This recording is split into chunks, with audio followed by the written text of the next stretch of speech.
Praise the lord. మన ప్రభువును రక్షకుడైన యేసుక్రీస్తు పరిశుద్ధ నామాన ఈ పామ్ సండే ఆరాధనకు మిమ్మల్ని అందరినీ ఆహ్వానిస్తూ ఉన్నాను. లైవ్లోను అలాగే మందిరంలోనూ గొప్ప ఆరాధనలు జరపటానికి ప్రభు కృప చూపిస్తున్నాడు. మీరందరూ కూడా ప్రతి వారం పాల్గొంటున్నారు. ఈ వారంలో కూడా మీరందరూ వచ్చి ప్రభువును మహిమపరిచి ఆయన నామాన్ని హెచ్చించవలసిందిగా, తద్వారా సమృద్ధి అయిన ఆశీర్వాదం మీరు అనుభవించవలసిందిగా మిమ్మల్ని కోరుతున్నాను. రండి, మనం కలిసి దేవుణ్ణి ఆరాధిద్దాం. దేవుడు మనల్ని అందరినీ ఆశీర్వదించునుగాక. దేవుని వాక్యంలో నుండి ఈరోజు యేసు ప్రభువారి శిలువ మరణానికి వెళ్ళక ముందు ఉన్న చివరి వారానికి ప్రారంభం. యూదుల క్యాలెండర్ చొప్పున మనకు ఆదివారం అయిన తర్వాత వారాలు లెక్క పెట్టండి అని అంటే ఇలాగ లెక్క పెడతారు. సోమవారం 1, మంగళవారం 2, బుధవారం 3, గురువారం 4, శుక్రవారం 5, శనివారము 6, ఆదివారము 7. 7వ రోజు ఏ రోజు అని బైబిల్ చెబుతుంది? ఆదికాండం చూడండి. ఇప్పుడు 1వ అధ్యాయము 19వ వచనం.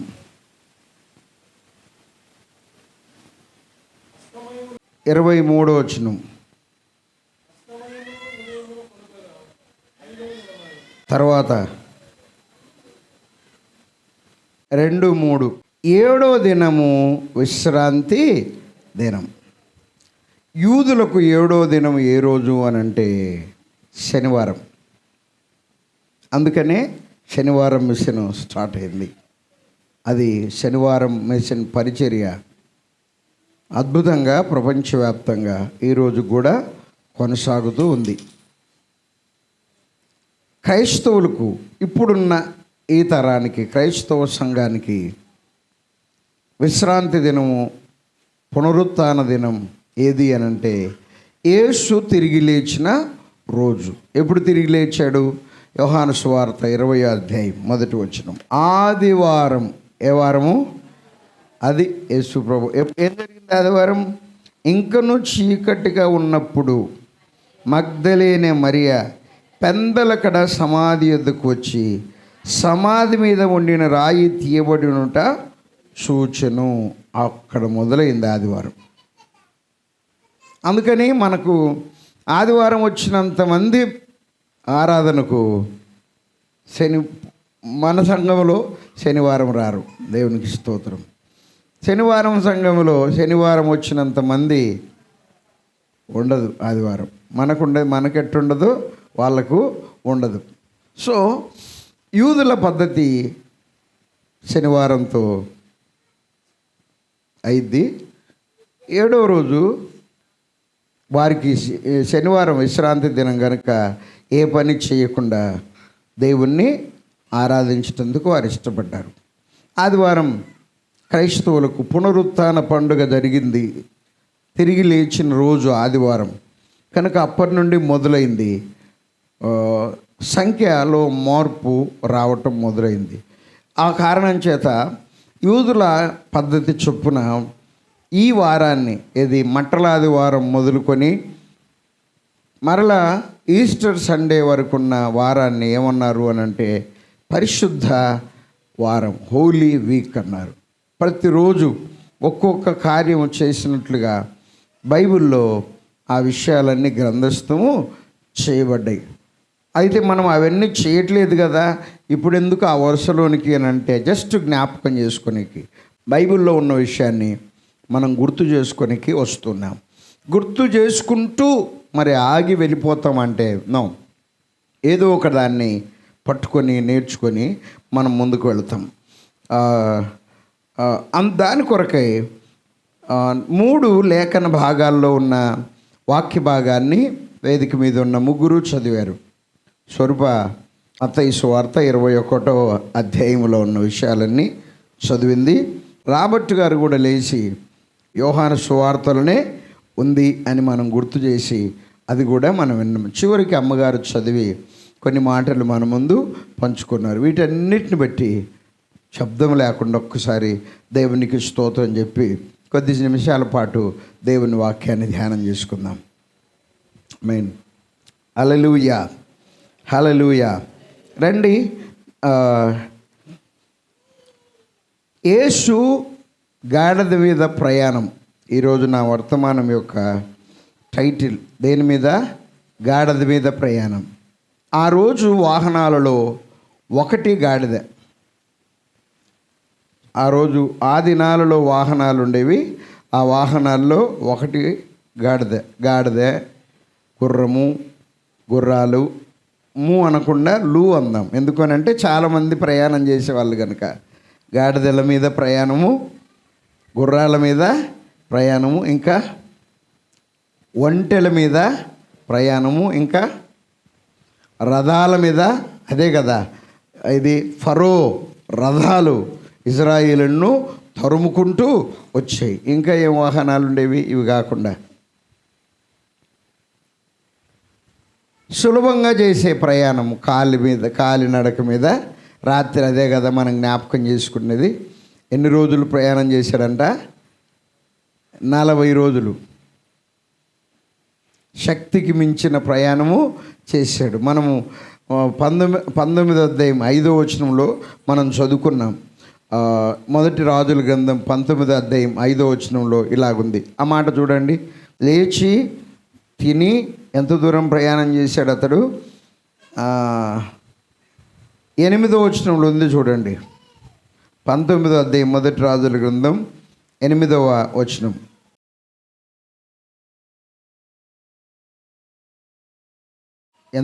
ఎన్ని రోజులు ప్రయాణం చేశాడంట? 4వ వచనం చూడండి. ఒక దిన ప్రయాణము అరణ్యములోనికి పోయి. చాలు.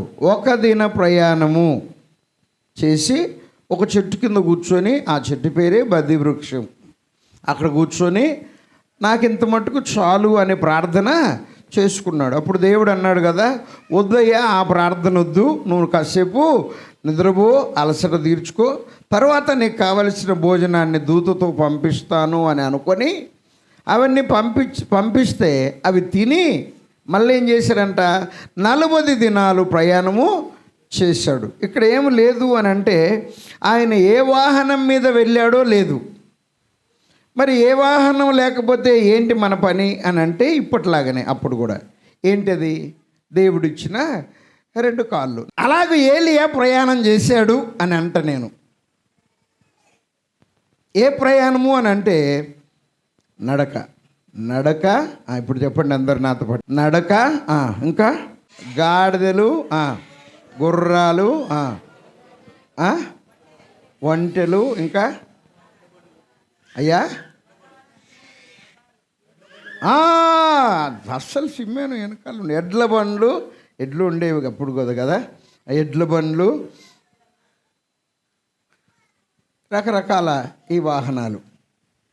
యేసు ప్రభువు కూడా గాడిద మీద ప్రయాణం చేసి వస్తూ ఉన్నాడు. ప్లీజ్ దాన్ని చూపెట్టవా? గాడిద మీద ప్రయాణం ఎక్కడి నుంచి ఎక్కడికి వెళుతున్నాడు అని అంటే యెరూషలేము వరకు వెళుతూ ఉన్నాడు. అదిగో, నీ రాజు నీతిపరుడును రక్షణ గలవాడును దీనుడునై గాడిదను ఎక్కి నీ యొద్దకు వచ్చుచున్నాడు. అది ప్రవచనం. అది జకరియా ప్రవచించాడు. ఆ ప్రవచనము ఎవరి నిమిత్తము, ఎందుకు ప్రవచించబడింది అని అంటే అది నెరవేరుతూ ఉంది. అది నెరవేరవలసింది ఎవరి ద్వారా అని అంటే కేవలం యేసు ద్వారా. ఎందుకు అని అంటే ఎవరైనా గాడిద మీద ప్రయాణం చేస్తూ ఉన్నారు. అదే వాహనం. ఈ రోజుల్లో మోటార్ సైకిళ్ళు అందరికీ ఉన్నాయి. ఒక్కొక్కరింట్లో 4 ఉన్నాయి కూడా. దేవునికి స్తోత్రం, హల్లెలూయా. 4 మోటార్ సైకిళ్ళు ఉన్నాయి. ఈ ప్రవచనము ఒక్క యేసు ద్వారా మాత్రమే నెరవేరుతుంది, ఇతరుల ద్వారా కాదు. ఏ ప్రవచనము? యెరూషలేములోనికి గాడిద మీద ఎక్కి ప్రయాణం చేసి చేరుకోవలసింది ఎవరు అని అంటే నీ ప్రభువైన యేసు మాత్రమే. మిగతా వారు వెళ్ళలేదా? అని అంటే వెళ్ళారు. మీరందరూ చెప్పండి, యేసు జననానికి ముందు కన్య మరియ గర్భము ధరించింది. ఆ మరియను, నిండు చూలాలైన మరియను యోసేపు తీసుకొని వెళ్ళాడు. ఎక్కడ పుట్టింది ఆమె? బెత్లెహేములో కనింది. పశువుల తొట్టిలో యేసును పరుండా పెట్టారు. ఎట్లాగ తీసుకొని వెళ్ళాడు? కానీ ప్రయాణం చేసినట్టు ఉంది. ఏ వాహనం మీద వెళ్ళారో చెప్పలేదు. చాలామంది రకరకాలుగా ప్రయాణం చేస్తూ యెరూషలేమునకు వెళ్ళారు. ఇప్పుడు యేసు ప్రభు మాత్రమే వెళ్ళాలి. జకరియా ప్రవచించాడు, ఎవరు వస్తారు అని అంటే రాజు వస్తాడు. ఈ రాజు పేరు ఏం పేరు అంటే నీ రాజు. యేసు జననమప్పుడు జ్ఞానులు అడిగారు ఏమని? మత్తయి సువార్త 2వ అధ్యాయం ఆ పేరు చెప్పండి, చెబితే నేను ముందుకు వెళతాను. యూదుల రాజుగా పుట్టిన వాడు ఎక్కడ ఉన్నాడు? ఈ రాజు ఏ రాజు? యూదుల రాజు. ఈ రాజు ఏ రాజు? నీ రాజు. నువ్వు ఎప్పుడన్నా తీసుకో, అది ఏ తరములోనన్నా తీసుకో. ఈయన పుట్టినప్పుడు ఈయనకు పెట్టబడిన పేరు ఏం పేరు అని అంటే యూదులకు రాజు. ఈ ప్రవచనం యొక్క తలంపు ఏంటి అని అంటే నీ రాజు, నీ రాజు యూదులకు రాజు. యేసు ఎవరు అని అంటే యూదులకు రాజుగా పుట్టాడు. యూదులు నో అని చెప్పారు, యూదులు వ్యతిరేకించారు, యూదులు మరొక కోణములో మాట్లాడారు, యూదులు మరొక కోణములో నిర్ణయం తీసుకున్నారు. ఆ యూదులు తీసుకున్న నిర్ణయమే యేసు చివరి వారం జరిగిన పరిణామాలు. సోమవారం కొన్ని, ఇది ఆదివారం ఇది జరుగుతుంది. సోమవారం కొన్ని, మంగళవారం కొన్ని సంఘటనలు, బుధవారం కొన్ని సంఘటనలు, గురువారం కొన్ని సంఘటనలు. గురువారం మర్చిపోతుంది నాకు. శుక్రవారము దాని పేరే గుడ్ ఫ్రైడే. ఆ రోజు యేసు శిలువలో పలికిన 7 మాటలను మనం కూడా జ్ఞాపకము చేస్తాం. ఆ రోజు మనకు ప్రార్థన ఉంది. యేసు ఎలాగ వెళుతున్నాడంటే నీ రాజుగా గాడిద మీద వెళ్ళాలి. ఏ గాడిద? ఇప్పుడు మనం గాడిద అంటే తక్కువగా మనం భావిస్తాం. ఏ గాడిదరా చెప్పింది అని అంటాం. సో ఇప్పుడు ఈ గాడిదను ఏ గాడిదను అదే ఆ గాడిద ఎక్కడుంది అని అంటే కట్టబడింది ఒక చోట. అక్కడికి వెళ్ళి దాన్ని విప్పుకోరమ్మన్నాడు. విప్పితే మీరు విప్పుతూ ఉంటుండగానే ఆ ఇంటి వాళ్ళు వచ్చి మిమ్మల్ని అడుగుతారు. అదే కాదు చదివింది, ఇక నేను ముందుకు వెళ్తాను. ఆ ఇంటి వాళ్ళు వచ్చి మిమ్మల్ని అడుగుతారు. ఏమని అడుగుతారు అని అంటే, ఎందుకు మీరు మా గాడిదను విప్పుతూ ఉన్నారు అని అంటే మీరు చెప్పాల్సిన మాట ఏంటంటే ఇది ప్రభువునకు కావాలి అని మీరు చెప్పండి. ఇది ప్రభువునకు అవసరము అని మీరు చెప్పండి. ఇది ప్రభువుకు కావాలి అని మీరు చెప్పండి. లూకాసు వార్తలోనేమో ఇది ప్రభువునకు కావాలి అన్న మాట ఉంటుంది. యోహాను సువార్తలో ఏమని ఉంటుంది అని అంటే ఇంగ్లీష్లో ప్రభువుకు అవసరం. 2 మాటలు నేను మీ ముందు చెప్పి ముగించాలని ఆశపడుతున్నాను. ఒకటి, ప్రభువుకు అవసరం, ప్రభువుకు కావాలి. అవసరం ఎందుకు అని అంటే అది ఆయన ఏ ఉద్దేశంతో ఏ సంకల్పం నెరవేర్చుతందుకు ఈ లోకానికి కన్య మరియ గర్భమందు జన్మించి 33.5 సంవత్సరాలు జీవించాడు. ఆ 33.5 సంవత్సరాల జీవితంలో చివరి 3.5 సంవత్సరాల పరిచర్యలో ఒక దినాన యేసు ప్రభు వారికి ఎవరి అవసరత ఏర్పడింది అని అంటే గాడిద అవసరత ఏర్పడింది. హల్లెలూయా, హల్లెలూయా. ఏం కావాలి తెలుసా? గాడిద కావాలి, గాడిద కావాలి.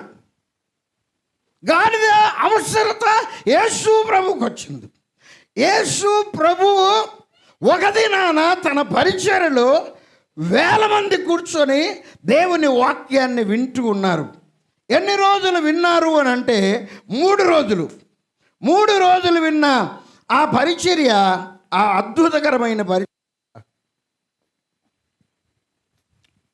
ముగింపు రోజు యేసు తన శిష్యులతో మాట్లాడి వీరికి భోజనం పెడదాం అని అంటే, శిష్యుల్లో ఒకరు, ఆయన పేరు ఫిలిప్పు, ఆయన అన్నాడు కదా, వీరందరికీ మనం భోజనం పెట్టాలి అని అంటే 200 దేనారాలైనా కావాలి.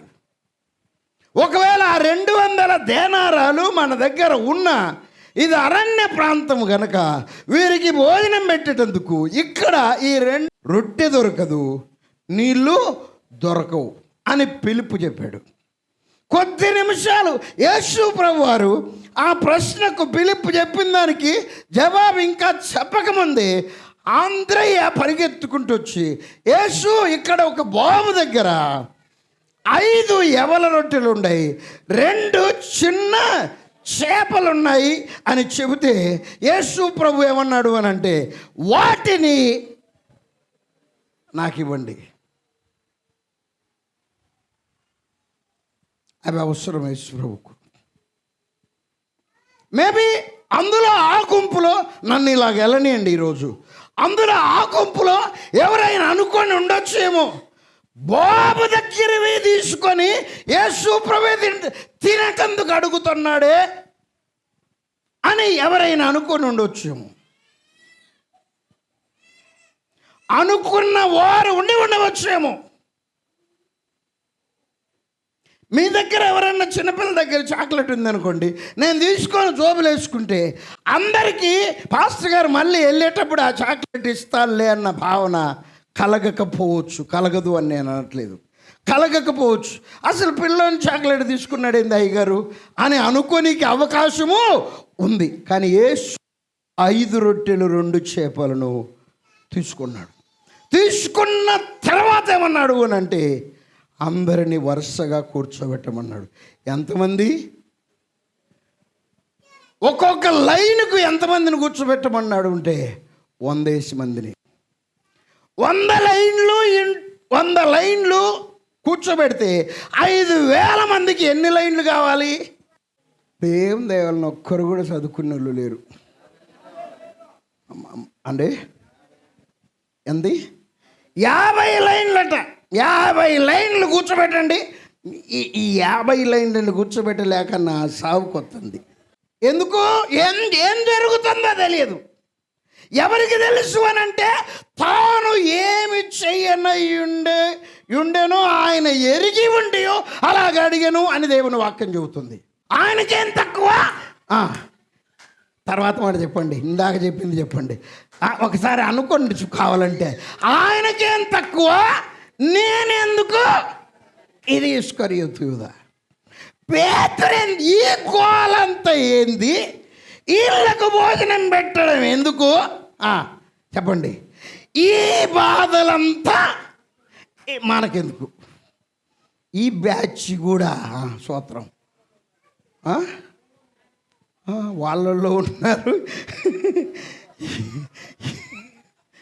ఈ బ్యాచ్ అప్పుడే ఉంది. అంద్రయ్య బ్యాచ్ కూడా ఉంది. అంద్రయ్య ఎక్కడ తెచ్చాడు? చిన్నపిల్లగా ఉంది. వేరే వాళ్ళది ఇచ్చేటందుకు అయితే రెడీ. ఈ బ్యాచ్ కోకొల్లలుగా ఉంటారు. ఆడదీయడు స్తోత్రం ఆయన. చెప్పండి, ఏ బ్యాచ్ ఇది? ఈ బ్యాచ్ కూడా ఉంది. కానీ మొత్తానికి తీసుకొచ్చి యేసు ప్రభు చేతిలో పెట్టారు. ప్రభుకు కావాలి కదా, ఇచ్చారు. ఇదిగో యేసు ప్రభు.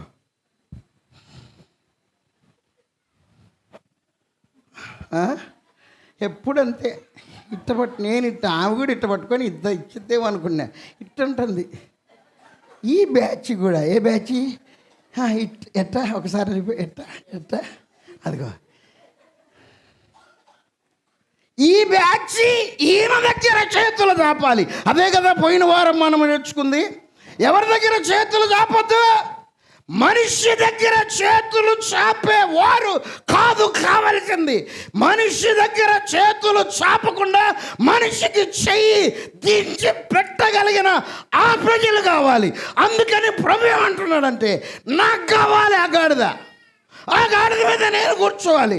ఆ గాడిదను మీరు విప్పుతూ ఉంటుండగా ఆ గాడిద కలిగిన వారు అడుగుతారు, ఏమని అనంటే, ఎందుకు విప్పుతున్నారు అనంటే మీరు రెండు చెప్పాలి. యోహాను ఏమంటాడు అనంటే, అది ప్రభువుకు అవసరం ఉంది. లూకా ఏమంటాడు అనంటే, అది ప్రభువుకు కావాలి కావాలి అని అన్నాడు. తీసుకున్నాడు 5 రొట్టెలు 2 చేపలు తీసుకొని ఆయన మెల్లగా అలాగెళ్ళిపోవచ్చు. లోకములో ఉన్న దేవుళ్ళు దేవతలు అనబడే వారు వెళ్ళిపోయారు. చరిత్ర లేదు. ఈయనకున్న చరిత్ర ఏంటి అని అంటే, ఆయన తీసుకొని తండ్రి వైపు తన చేతులు చాచి ఆశీర్వదించి విరిచి వడ్డించినందుకు విధిస్తే, చెప్పండి, 5,000 మంది స్త్రీలు కాదు, పురుషులు. స్త్రీలు బాగా తింటారా పురుషులు బాగా తింటారా అన్నాను అనుకోండి, నాకు తెలియదు. మళ్ళీ తగాద పెట్టినవన్నీ అయితే మీరే తేల్చుకోండి.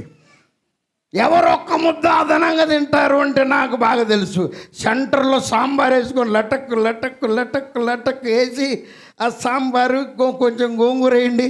సో నేనేం చెబుతున్నాను అని అంటే, బైబిల్ ఏమంటుందంటే, వారు తృప్తిగా తిన్న తర్వాత మిగిలినవి. ఇప్పుడు చెప్పండి, దేవునికి స్తోత్రం.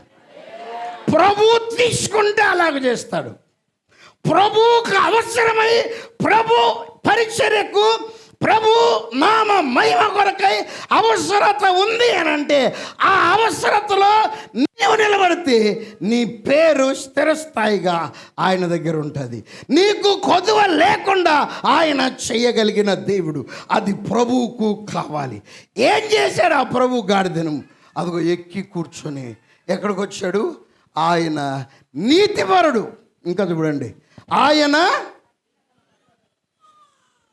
ఎవరండి? ఆయన రక్షణ గలవాడు, ఆయన దీనుడు. దేవునికి స్తోత్రం. గాడిద మీద వెళ్ళారు. వెళ్ళంగానే ఏం జరిగిందో చూడండి.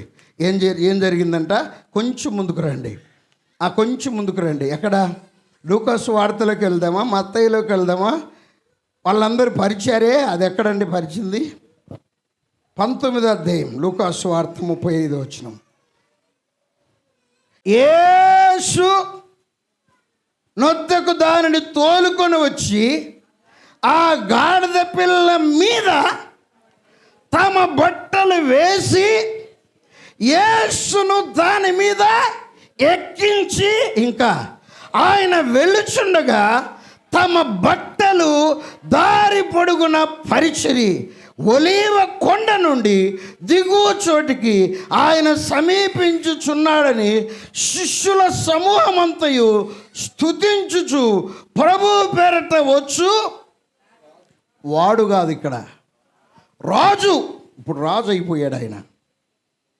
అంతకు ముందేమో నజరేయుడైనా యేసు, ఇప్పుడు ఎవరయ్యారు అని అంటే రాజు. ప్రవచనం ఏం చెబుతుంది అని అంటే ఆయన రాజు. ఆ రాజు కొరకు ఏం చేశారు అని అంటే, ఆ గాడిద ఇంటికి రాగానే గాడిద సెంటిమెంట్ అంతా మారిపోయింది. గాడిద మీదకి బట్టలు వచ్చాయి. ఎందుకు? ప్రభువుకి ఇచ్చారు ఆ గాడిదను. ప్రభువుకి ఇస్తే ఆ గాడిద మీద బట్టలు వేశారు. ఆ బట్టలు వేసిన బట్టల మీద యేసు కూర్చున్నాడు. దారి పొడుగున బట్టలు పరిచారు. ఇప్పుడు గాడిద అడుగులు ఎక్కడ పడుతున్నాయి? బట్టల మీద. యేసు కూర్చున్నాడు. మారిపోయింది గాడిద పరిస్థితి. నడక మారిపోయింది, నిర్ణయాలు మారిపోయినాయి, అభిప్రాయం మారిపోయింది. ఇప్పుడు ఆ గాడిద గతంలో ఎవరెవరినో మోసింది, గతంలో ఆ ఇంటి వారిని మోసింది, గతంలో వేరే వారికి రెంట్కి వెళ్ళిందేమో మనకు తెలియదు. కానీ ఇప్పుడు ఎవరు ఎక్కలేదంట. దేవునికి స్తోత్రం అని చెప్పాలని నేను ఆ మాట అనింది. ఎవరు ఎక్కలేదు ఆ గాడిదను. ఎందుకు? ఆ గాడిద ప్రభు కొరకే పెంచబడుతుంది. ప్రభు కొరకే పెంచబడుతుంది. ఆ గాడిద మీద యేసు ప్రభు వారు ఎక్కి కూర్చుంటే గాడిద కాళ్ళ కింద బట్టలు వచ్చాయి. యెరూషలేమునకు వెళ్ళాడు. వెళ్ళంగానే ఏం జరిగింది అని అంటే ఆ బైబిల్ తెలియపరుస్తుంది. కట్టబడిన గాడిద ఎప్పుడైతే విప్పబడిందో, ప్రభు కావాలని చెప్పబడుతూ ఉందో, వారిని ప్రభు వాడుకుంటాడు, వారిని అభివృద్ధి పరుస్తాడు, వారిని ఆశీర్వదిస్తాడు. ఎలాగో అనంటే ఆ గాడిదను ఆశీర్వదించినట్లు. గాడిదకి ఇప్పుడు గొప్ప ఆశీర్వాదం వచ్చింది. ఎవరు కూర్చున్నారు అని అంటే యేసు ప్రభు వారు కూర్చున్నాడు. ఎవరిని మోస్తూ ఉంది అంటే యేసు ప్రభు వారిని మోస్తుంది. ముందుకు సాగిపోతుంది, ప్రయాణం చేస్తుంది. ప్రయాణం చేస్తూ ఉంటే ప్రజలు రాజు గాడిద మీద వస్తూ ఉన్నాడు అని కేకలు వేసి స్తుతులు చెల్లిస్తున్నారు. గాడిద మాట్లాడలేదు, కానీ గాడిద వాటన్నిటినీ వింటూ ఉంది. బైబిల్ చెబుతుంది ఒక దినాన గాడిద మాట్లాడింది. ఏ గాడిద అని అంటే బిలాము కూర్చున్న గాడిద. బిలాము మోసుకొని వెళుతూ ఉంది బిలామును గాడిద. ఇశ్రాయేలీలకు వ్యతిరేకంగా ప్రవచించేందుకు వెళుతున్నాడు ఆ ప్రవక్త. అప్పుడు గాడిద, నన్ను కొడుతున్నావెందుకు? ఇన్ని సంవత్సరాలు అయింది కదా నేను నీతో ఉండబట్టి, ఏనాడైనా నేను ఈ విధంగా వ్యతిరేకించానా? నువ్వు ఒక్కసారి కళ్ళు తెరిచి చూడు.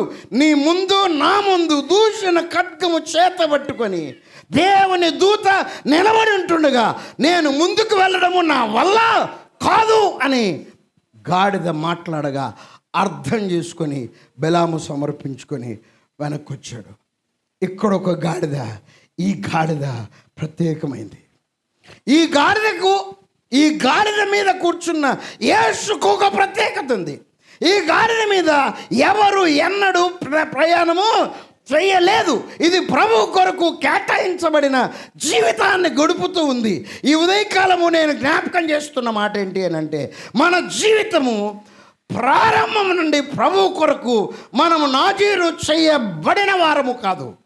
మనం అందరము ఎటువంటి వారము అని అంటే, ఒకనాడు పాపులుగాను శాపముతోనూ మన ఇష్టం వచ్చిన రీతిగా మన జీవితాన్ని గడిపి ప్రభువును గురించి ప్రకటించగా ఆయన మాటలు విని ఆయన దగ్గరికి వచ్చాం. ఆయనకు చెందిన వారిగా, మార్పు చెందిన వారిగా, ఆయన రక్తము చేత కడగబడిన వారిగా మనం ఈరోజు నిలబడ్డాం. ప్రభు మన జీవితాలలో తన కార్యాలు జరిగిస్తూ ఉన్నాడు. మన బిడ్డలను నా ప్రభు ఆశీర్వదిస్తున్నాడు. అది మన స్థితి. కానీ ఈ గాడిద పరిస్థితి అది కాదు. ఇది ప్రభు కొరకే ఉంది. అయితే ఇక్కడ ఒక పాఠాన్ని చెప్పి నేను ముందుకు వెళ్ళాలని ఆశపడుతున్నాను. వెళుతూ ఉన్న గాడిద, విప్పబడిన గాడిద, యేసుకు అవసరమైన గాడిద, యేసుకు కావాలి అని పిలువబడిన ఆ గాడిదకున్న ప్రత్యేకత ఏంటి అని అంటే యేసును మోయటమే. ఈరోజు రకరకాల జీవనాన్ని జీవిస్తూ, రకరకాల జీవితాన్ని, రకరకాల బలహీనతల్లో నుండి బయటకు వచ్చిన నీవు నేను యేసుకు అవసరం. యేసుకు మనము కావాలి. మన నోరు యేసుకు అవసరం, మన చెయ్యి యేసుకు అవసరం, మన ప్రవర్తన యేసుకు అవసరం, మన జీవితము యేసుకు కావాలి. యేసు చేతిలో ఏది పెట్టినా, 5 రొట్టెలు 2 చేపలు పెడితే 50 లైన్లు కూర్చున్న మనుషులందరూ ఎలాగూ తిన్నారు అని అంటే తృప్తిగా తిన్నారు. తిన్న తర్వాత అవి మిగిలాయి. గాడిద వెళుతూ ఉంటే బట్టలు పరిచారు, చెట్ల కొమ్మలు నడికి పరిచారు. వెళుతూ ఉంటే కేకలు వేశారు, స్తుతించారు, ఆరాధించారు. విజయోత్సవాహంతో యెరూషలేములోనికి యేసు వెళ్ళాడు. ఈ ఉదయకాలము దేవుడు నిన్ను, నన్ను, నీ కుటుంబాన్ని, నా కుటుంబాన్ని, మనందరి కుటుంబాలను విజయోత్సవముతో ఊరేగింప చేయాలన్నది ఆయన ఉద్దేశము. దానికి మనమే కావాలి. మన అవసరత ఆయనకు చాలా ఉంది. మనము ఆయనకు కావాలి. నా అవసరత చాలా ఉంది. నా అవసరత చాలా ఉంది. నా భార్యకు నా అవసరత చాలా ఉంది. అమ్మలారా, మీ అవసరత మీ భర్తలకు చాలా ఉంది. ఒకవేళ మీరు ఆశించినట్లు మీ భర్త ఇప్పుడు ఉండకపోవచ్చునేమో, కానీ నీ అవసరత చాలా ఉంది. అవసరత చాలా ఉంది. అందుకే నీవు ఆయనకు భార్యవయ్యావు. అయ్యలారా, నీ భార్యకు నీ అవసరత చాలా ఉంది. ఒకవేళ నువ్వు ఆశించినట్లు నీ భార్య ఉండకపోవచ్చునేమో, కానీ నీ అవసరత నీ భార్యకు చాలా ఉంది. తల్లిదండ్రులారా, మీ పిల్లలకు మీ అవసరత చాలా ఉంది. మీ అవసరత చాలా ఉంది. ఎందుకు అనంటే అలా ఉంది కనుకనే మీకు ఆ పిల్లలను దేవుడు ఇచ్చాడు. మీ పిల్లలను మీరు దేవుని చేతిలో పెట్టవలసిన అవసరం ఉంది. దేవునికి కావాలి మీ పిల్లలు. దేవుని చేతిలో మీ పిల్లల జీవితాన్ని పెట్టవలసిన అవసరం ఉంది. టోటల్గా మన సంఘము దేవునికి కావాలి. మన సంఘము దేవునికి అవసరత ఉంది. ఇది మాకు అవసరము, ఇది మాకు కావాలి. యేసు ఏమని చెప్పమంటున్నాడు అంటే, ఇది ప్రభువుకు అవసరము, ఇది ప్రభువుకు కావాలి. మీరేం చెప్తారు చెప్పండి? ఇది మాకు అవసరం అనండి. ఏది మీకేం కావాలో దాన్ని. మీకు చాలా అవసరాలు ఉన్నాయి కదా, ఏ అవసరాలు లేవు అన్నోళ్ళు ఉంటే తెలుగులాగా ఒకసారి స్తోత్రం చెప్పండి. ఏమి లేవు అంటే ప్రభువుకు మనం కావాలి. ఇంకొక మాట, ప్రభువు చెప్పండి మనకు కావాలి. ప్రభువుకు మనం కావాలి. ప్రభువు మనకు కావాలి. నాకు దేవుడు అవసరం లేదు అని ఎవరన్నా అంటే సారీ, వారితో చెప్పండి, మనకు దేవుడు నీకు దేవుడు అవసరమే అనొద్దు, మనకు దేవుడు అవసరమేనండి అని చెప్పండి. రండి, ఇంకొక తలంపు చెప్పి నేను ముందుకు వెళ్తాను. ఇది ఇలాగుంది. ఇక్కడ 40వ వచనం, లూకాసు వార్త 19వ అధ్యాయం 40వ వచనం. ఒక గొప్ప ప్రవచనాన్ని యేసు ప్రభువు వారు అక్కడున్న మిగతా వారితో, అక్కడున్న యూదులతో, అక్కడున్న ఇతర జనాంగంతో చెబుతున్నాడు. ఎవరి గురించి అని అంటే, ఎవరైతే కేకలు వేస్తున్నారో వారి కొరకు, ఎవరైతే స్తుతిస్తూ ఉన్నారో వారి కొరకు. వారి కొరకు ఏమంటున్నాడు అని అంటే, వారిని వేరే వారు గద్దిస్తున్నారు. అది చూడండి ఏముందో అక్కడ. ఏముందండి అక్కడ? సమూహములో, ఆ సమూహములో ఉన్న కొందరు పరిచయులు, బోధకుడా నీ శిష్యులను గద్దింపు. ఇక్కడ 2 తలంపులు చెబుతాను కనకమ్మ గారు. యేసు ఎన్నడూ తన శిష్యులను గద్దించడు. సరిచేశాడు కానీ గద్దించలేదు. ఇక్కడ మనం ఒక పాఠం ఖచ్చితంగా ఈ ఆలోచన నేర్చుకోవాలి.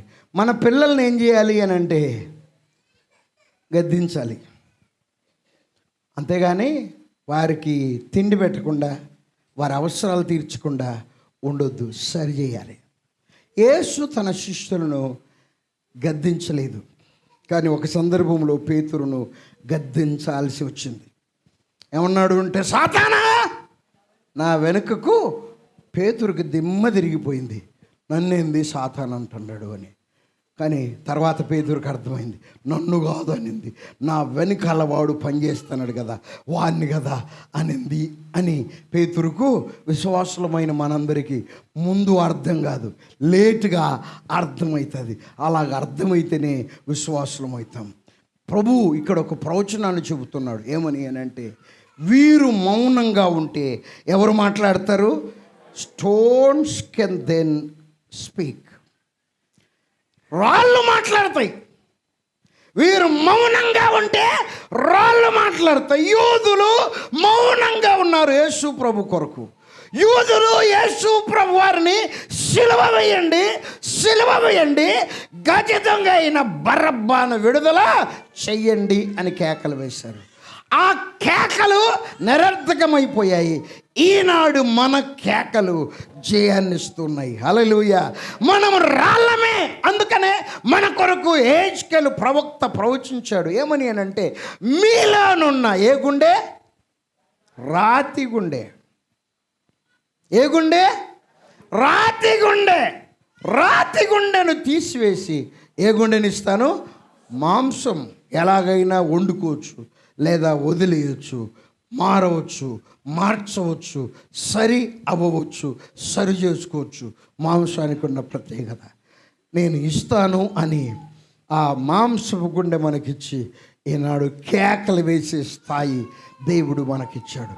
దేవుడు ఎటువంటి వాడు అని అంటే మార్చేవాడు. ఎలాగూ అని అంటే యేసు శ్రద్ధ తీసుకుంటున్నాడు అన్న సత్యాన్ని మనం మర్చిపోవద్దు. ఈ 40 వచనం ఏం చెబుతుంది అని అంటే ఎంత బాగుందో చూడండి. ఆయన వారిని చూచి వీరు ఊరకుండిన ఎడల ఈ రాళ్ళు కేకలు వారి విషయంలో ఆయన శ్రద్ధ తీసుకుంటున్నాడు. నేను ముగింపులో ఉన్నాను. యేసు కుమారి గారి విషయంలోనూ నా విషయంలోనూ, మీరు చెప్పుకుంటే చెప్పుకోండి, నా విషయంలోని శ్రద్ధ తీసుకునేవాడు. దేవుడు తీసుకున్నంత శ్రద్ధ మరెవరు తీసుకోరు. ఎవరికి వ్యతిరేకంగా ఆయన నిలబడి మాట్లాడుతున్నాడు అని అంటే ఆనాడు వ్యతిరేకిస్తున్న పరిసయ్యులకు వ్యతిరేకంగా మాట్లాడుతున్నాడు. వీరి విషయంలో నేను శ్రద్ధ తీసుకుంటాను. క్రైస్తవ సమాజంలో, క్రైస్తవుని విషయంలో, దేవుణ్ణి నమ్ముకున్న వ్యక్తి విషయంలో దేవుడు ఎటువంటి వాడు అని అంటే శ్రద్ధ కలిగిన వాడు. శ్రద్ధ కలిగిన వారు ఏమవుతారు అని సామెతల గ్రంథంలో చెప్పబడింది అని అంటే ఐశ్వర్యవంతులు అవుతారు, సమృద్ధి కలిగిన వారు అవుతారు. ఇప్పుడు శ్రద్ధ ఎవరు తీసుకుంటున్నారు అని అంటే యేసే వారి విషయంలో శ్రద్ధ తీసుకుంటున్నాడు. శ్రద్ధ తీసుకుంటున్నాడు. ఇంకా యెరూషలేములోనికి వెళ్ళలేదు, వెళుతూనే శ్రద్ధ తీసుకుంటున్నాడు. నీతిపరునిగా, రక్షకునిగా, దీనునిగా ప్రపంచానికి కనబరుచుకున్న నిమిత్తమై ఆయన యెరూషలేములోనికి గాడిద మీద వెళ్ళాడు. మీరు తర్వాత మీరు చూస్తే ఆ గాడిదని గురించి మరలా చెప్పబడలేదు. ఆయన దిగి వెళ్ళిపోయాడు. శిష్యులు ఆయనతో పాటు ఉన్నాడు. ఈ శ్రద్ధ తీసుకోవటము అన్న ఆ మాటలో 4 భావాలు ఉన్నాయి. ఒకటి, నీ జీవితం పట్ల, నా జీవితం పట్ల ఆయన బాధ్యత కలిగిన వాడు, బాధ్యత లేనివాడు కాదు. ఎప్పుడైతే మన జీవితాన్ని దేవుని చేతిలో పెట్టామో ఇక మన జీవితాన్ని నడిపించే బాధ్యత ఆయన తీసుకుంటున్నాడు. రెండవది, నా ఆర్థిక పరిస్థితులను ఆయన చూసుకునేవాడు. వదిలిపెట్టడు, మధ్యలో వదిలిపెట్టడు. మధ్యలో వదిలిపెట్టిన వారిని నేను చాలామందిని ఎరుగుదును, మధ్యలో వ్యతిరేకించిన వారిని నేను చాలామందిని ఎరుగుదును. ఆయన నా ఆర్థిక పరిస్థితుల్లో బాధ్యత, శ్రద్ధ తీసుకుంటాడు. అంతేకాదు, నా కుటుంబ విషయంలో ఆయన శ్రద్ధ తీసుకుంటాడు. నా కుటుంబాన్ని కాపాడువాడు ఆయన. దేవునికి స్తోత్రం. హల్లెలూయా, హల్లెలూయా, హల్లెలూయా, హల్లెలూయా, హల్లెలూయా, హల్లెలూయా, హల్లెలూయా. ఏ వ్యతిరేకతలు రానయున్నా లేదా వచ్చినా అనుభవిస్తూ ఉన్న శ్రద్ధ దేవుడు తీసుకుంటాడు. ఆయన పేరు నజరేయుడైన యేసు. ఆయన అశ్రద్ధగా ఉండేవాడు కాదు. అశ్రద్ధ శాపంలోనికి నడిపిస్తుంది, శ్రద్ధ ఐశ్వర్యంలోనికి, తృప్తిలోనికి, సమృద్ధిలోనికి నడిపిస్తుంది. దేవుడు ఎటువంటి వాడు అంటే శ్రద్ధ తీసుకుంటున్నాడు. ఎక్కడికి వెళుతున్నారు అని అంటే యెరూషలేములోనికి వెళుతున్నాడు. ఇంకొక పిక్చర్ చూపెట్టవా ప్లీజ్? ఎస్, ఇక్కడ చూడండి. When people walk with God the impossible becomes possible. ఎప్పుడైతే ప్రజలు యేసుతో నడుస్తారో అసాధ్యమైన కార్యాలు సాధ్యమవుతాయి. ఒకసారి చెప్పండి మాట, నేను యేసుతో నడుస్తాను, నా జీవితంలో అసాధ్యమైన కార్యాలు సాధ్యమవుతాయి. ఇప్పుడు మీరే చెప్పండి, నేను యేసుతో నడుస్తాను, అసాధ్యమైన కార్యాలు సాధ్యమవుతాయి. లాస్ట్ పిక్చర్ ఒకటి చూసి, నా కాలు జారేనని నేను అనుకునగా యెహోవా నీ కృప నన్ను 94 కీర్తనలో ఉంది ఆ మాట. నా కాలు జారేనని నేను అనుకొనగా, దాని అర్థం ఏంటి అనంటే నా పరిస్థితి మారిపోయింది, అయిపోయింది అని నేను అనుకొనగా ఎవరు పట్టుకున్నారు? నీ కృప, నీ కృప, నీ కృప, అద్భుతకరమైన కృప మనల్ని పట్టుకుంది. ఆ కృప మనల్ని నడిపిస్తుంది. ఆ కృప మనకు ఒక భవిష్యత్తును ఇస్తుంది. ఆ కృప మన బిడ్డలను గొప్ప స్థానంలోనికి తీసుకొని వెళుతుంది. ఆ కృప కలిగిన దేవుడు శిలువ మరణం కొరకై యెరూషలేములోకి గాడిద మీద వెళుతూ ఉన్నాడు. సెలవులో మరణించినందుకు ఆయన ఇష్టపడి వెళుతున్నాడు. సెలవులో మరణించింది ఎందుకు అని అంటే మనం మరణించాలని కాదు, మనము జీవించాలని, మనం అభివృద్ధి చెందాలి. ఎంతమందికి అర్థమవుతుంది నా మాట? అలాగైతే నీవు లేచి నిలబడి కొన్ని నిమిషాలు, నా ప్రభువా, నీవు గాడిద మీద ప్రయాణం చేసింది ఆ రోజు శిలువ మరణం కొరకే కదా. ఆ శిలువ మరణము నన్ను దీవించుటకే కదా. నేనున్నాను, నన్ను దీవించు, నన్ను బలపరచు. నూతనమైన కృపా, నూతనమైన కృపా, శాశ్వతమైన కృపా, బహు ఉన్నతమైన కృపా, నిరంతరం నాపై చూపిన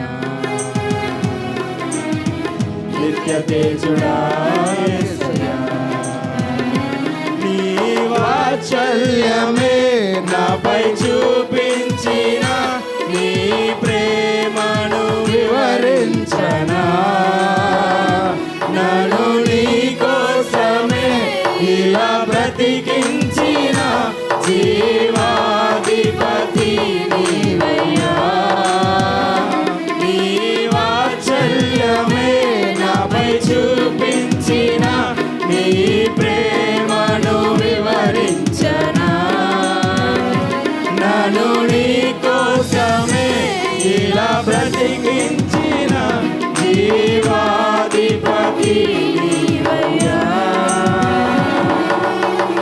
ఇదే కదా నీలో పరవశం, మరువలేని తీయని జ్ఞాపకం, నూతనమైన కృపా, నూతనమైన కృపా, శాశ్వతమైన కృపా, బహు ఉన్నతమైన కృపా. పాడు.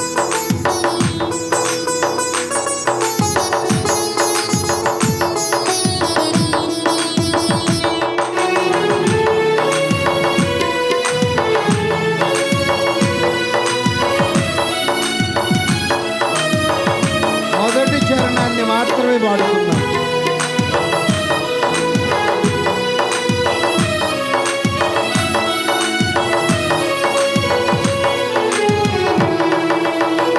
నా క్రయధనముకై రుధిరము కార్చితివి, ఫలవంతములైన తోటగా మార్చితివి. నా క్రయధనముకై రుధిరము కార్చితివి, ఫలవంతములైన తోటగా మార్చితివి. ఫలితము కొరకైన శోధన కలిగినాను, ప్రతిఫలముగా నాకు ఘనతను నియమించి ఆశ్చర్యకరమైన ఆదరణ కలిగించి అన్ని వేళల యందు ఆశ్రయమైనావు. ఎంతగా కీర్తించిన నీ రుణమే నే తీర్చగలనా, ఇదే కదా నీలో పరవశం, మరువలేని తీయని జ్ఞాపకం, నూతనమైన కృపా, నూతనమైన కృపా. మరొకసారి ఈ విధంగా ఈ మంటల ఆదివారం ఆరాధన ముగిసిన తర్వాత మిమ్మల్ని అందరినీ కూడా కలుసుకునే అవకాశాన్ని మీరు ఇచ్చినందులకై మరొకసారి దేవుడు అనుగ్రహించాడు, అలాగే మీరు కూడా ఇచ్చారు. మీ అందరికీ ప్రభు పేరట వందనాలు చెల్లిస్తూ దేవుణ్ణి నేను మహిమపరుస్తున్నాను. హల్లెలూయా. దేవుడు మనల్ని అందరినీ ఆశీర్వదించునుగాక. నమ్మండి, దేవుడు తన కృప చూపించి అద్భుతంగా మిమ్మల్ని, మీ కుటుంబాలను, మీ పరిచయలను, మీరు చేస్తున్న చిన్న పెద్ద వ్యాపారాలను, మీ ఉద్యోగాలను, మీ బాధ్యతలను దేవుడు ఆశీర్వదించి వర్ధిల్లింపజేయునుగాక. దేవుని నామమునికే మహిమ, ఘనత, కీర్తి, ప్రభావాలు ఆరోపిస్తూ ఆయన్ను మహిమపరుస్తున్నాను. దేవుడు నిన్ను ఆశీర్వదించునుగాక. ఆమేన్.